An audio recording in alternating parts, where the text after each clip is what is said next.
Titus Andronicus, my lord the emperor, sends thee this word, that if thou love thy sons, let Marcus, Lucius, or thyself, old Titus, or any one of you, chop off your hand, and send it to the king.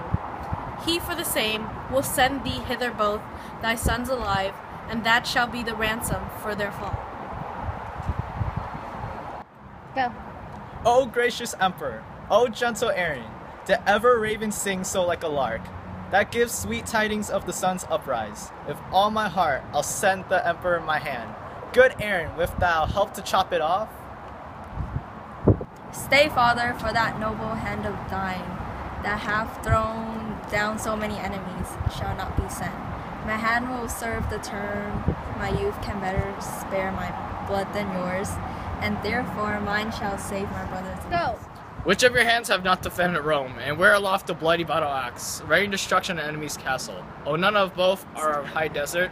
My hand hath been but idle, let it serve to ransom my two nephews from their death, and have I kept to a worthy end. Go. Nay, come, agree whose hand shall go along, for fear they die before their pardon come. Go. My hand shall go. By heaven it shall not go. Sirs, strive no more. Such with red herbs as these are meet for plucking up, and therefore mine. Sweet father, if I shall be thought my son, let me redeem my brothers both from death. And for our father's sake and our mother's care. And now let me show a brother's love to thee. Agreed between you, I will spare my hand. Then I'll go fetch an axe. But I will use the axe.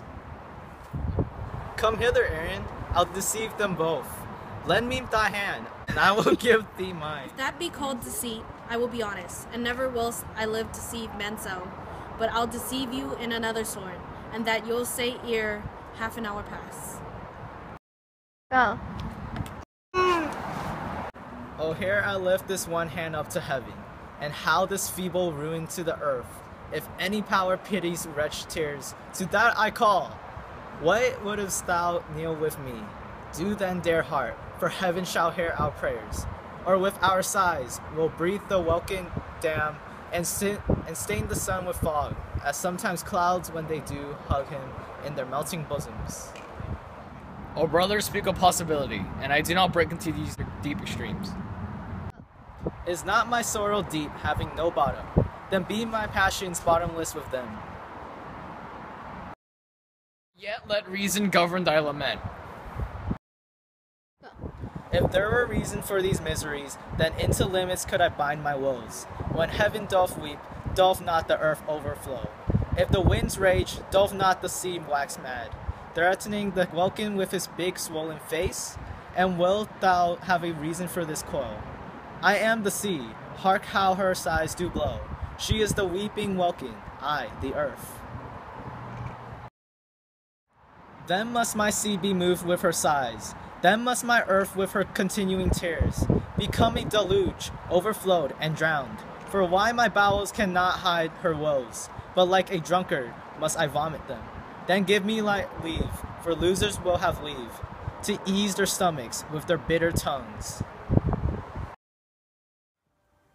Worthy Andronicus, ill art thou repaid. For that good hand thou sentest the emperor. Here are the heads of thy two noble sons, and here's thy hand in scorn to thee sent back. Thy grief disports, thy resolution mocked. That woe is me to think upon thy woes, more than remembrance of my father's death.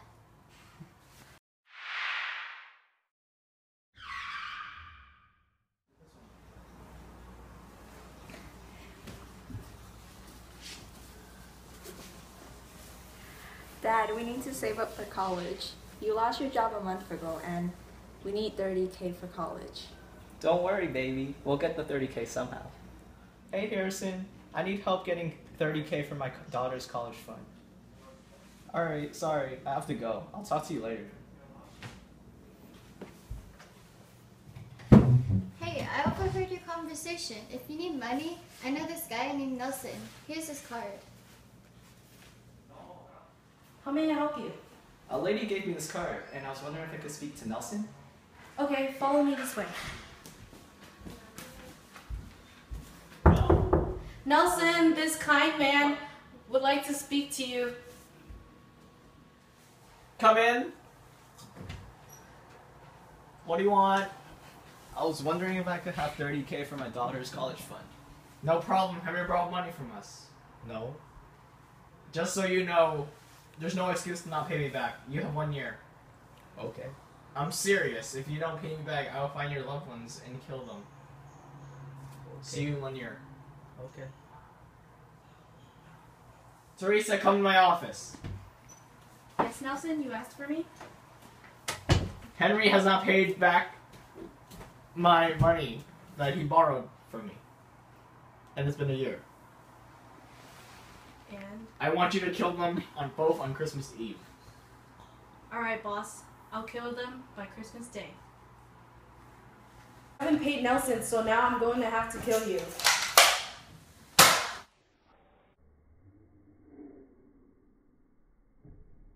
Oh no, my baby.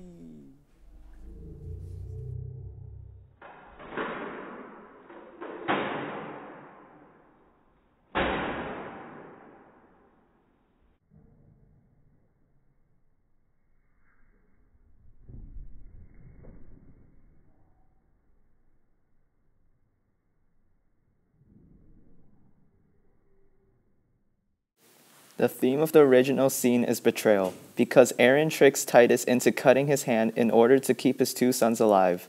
Titus soon realizes that he was tricked when the messenger brings in the heads of his 2 sons and his hand.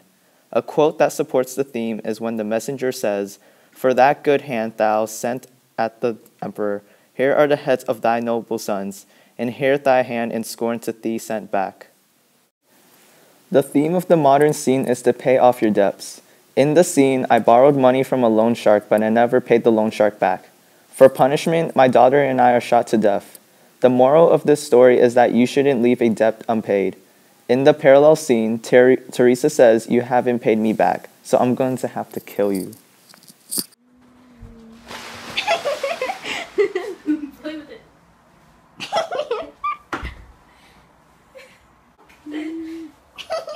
Dude, go away! Can we start? Can we start? I'm serious. Okay. Wait, what? I'm done. What are you doing? Delete that video!